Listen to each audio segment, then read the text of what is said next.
Hi everyone. Okay, so for today, I'm going to be doing a review on Fear the Walking Dead Season 2, the mid-season premiere, Episode 8 called Grotesque. Now, I just got to watch this about 2 hours ago, because I had to watch it on Amazon. I don't live at a place where I get to see it at night anymore when it premieres, so joy. But means I do get to play it back over and over again, kind of look at certain things if I feel I missed something. So, this one, my prediction for this, I thought that they were going to go into the other characters as well. I'm going to start off, before I even go any further, by saying if you haven't seen the episode, please go see it before watching the rest of this video, because I'm going to get into a few things in the episode that, yeah. So, if you're not wanting spoilers, please go ahead and stop the video now, and I'll count to 3 and I'll start up. 1, 2, 3. Alright, so I thought they were going to focus on the other characters as well. Boy, was I wrong. They were just going to focus on Nick on this one. And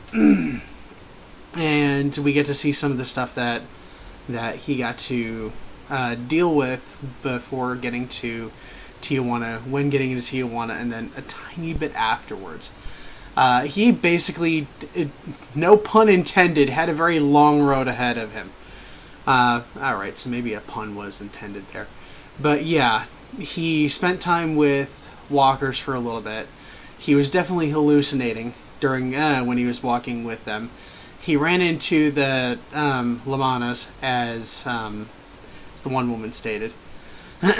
And it basically starts off with him, with one woman from the compound, and a kid. And she's saying she's going to go south to find the kid's father, because the boy was basically an orphan at that point. The mother died. And he was going to go head north to Tijuana, to where, as he later put it, where the dead aren't monsters. And he is definitely enthralled in the entire idea that the dead definitely are not monsters, but also that that there's a reason for them. And I feel in some way that he does kind of identify with them in some way, shape, or form. This episode also had quite a few other things that I wasn't really necessarily, I didn't necessarily think that they were going to bring in. They were saying that they were going to be talking a little bit about things from his past. Well, you get to see some flashbacks about his life when he was in the rehab center. Probably the last point in time that he was in the rehab center, and you get to see Gloria, actually, and she had rich parents. You get to see that she's talking to Nick, and she's saying that, you know, those people that don't do family day stay there longer than those that actually do a family day. And then she started talking to him about his father and saying, what would you say to him? And he's saying he wouldn't want to open that can of worms because his dad was a really nice guy. And then she kind of pushes him a little bit, and he doesn't necessarily snap, but he definitely gets into what he definitely would want to say to his father. And you could tell that, by the way that it was, his father used to be there for him and his sister. And then something happened, and he's not exactly sure what, and then his father just comes home dead-ass tired, locks himself in his room, and doesn't do anything with Nick or with Alicia.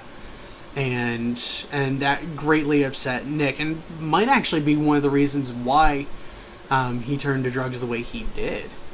You find out also when he was in rehab, when Family Day came, that Madison came and she had to pull Nick into a private room and told him that his father was in a car accident and he died. He didn't make it. Definitely something that wasn't expecting as well. And the one thing I was kind of wondering about when I heard that was in season 1, when Madison, Alicia, and Nick were all inside their home, they made a mention while playing a game, I think it was Monopoly, that one of them said, "This is just like waiting for dad this is just like waiting for dad to get home that one night." So, is this a reference to that? Because if it is, then there's definitely something going on that it shouldn't be. Because this is saying that Nick wasn't there, but in the other episode is saying that Nick was there. So, yeah. Kind of continuing on, he meets up with the group that, by group I mean like three, I'm going to call them bandits, pretty much. 3 bandits that shot at him earlier and tried to chase him down. He met up with them again when he was in the entire group of zombies. The other thing about this is Nick got bit, not by a zombie, by a dog. I thought it was really kind of interesting in how he woke up and how he had to deal with the dogs pretty much right away, and how one of them kind of tore into him, and the zombie herd that kind of came afterwards and took down the dogs. Was kind of interesting. It was also during right after one of the flashbacks too. So yeah, and you get to see in the flashbacks more about Gloria and the book that he was reading, that Madison picked up in season 1, saying that it was from his father. So yeah, I mean, this episode is really kind of interesting. I'll talk just about one more thing really quickly. There's a group of 3 that saw Nick with a group of undead. He finally stopped and he kind of collapsed. The 2 guys wanted to bring Nick back because he was walking with the dead, and they wanted to understand more. And the woman, Lucy, I believe her name is, or Lucille, interesting, didn't want to bring him back, and Nick eventually made it to Tijuana. And while he's in Tijuana, they saw him, and then they took him to a doctor who's a part of, it looks like, seriously, their own type of compound in Tijuana. So I'm wondering how long exactly that's going to last. Knowing The Walking Dead, right off the bat, not going to last that long. Something's going to happen. Either they get attacked by bandits, or a group of bandits, I'm just going to call them that, or whatever the case may be. So yeah, out of the entire 1 to 10 on this episode, I kind of hope that they would focus on the other characters as well, but with what they did with Nick specifically and solely, I'm going to go ahead and give it about an 8. It had some action, didn't have too much action, didn't have too much zombies, but you can also start getting into the mind frame of Nick and why he is the way he is. So that was kind of fun and kind of interesting. So with that, this is about 8 minutes long. If you enjoyed this video, please click like, please subscribe to my YouTube channel, and please leave comments below on what you thought about the episode and what you were hoping for. And I'll be doing a predictions video probably in a day or 2, and I'll get that posted this week for the next episode. So with that, y'all have a great day. Have fun.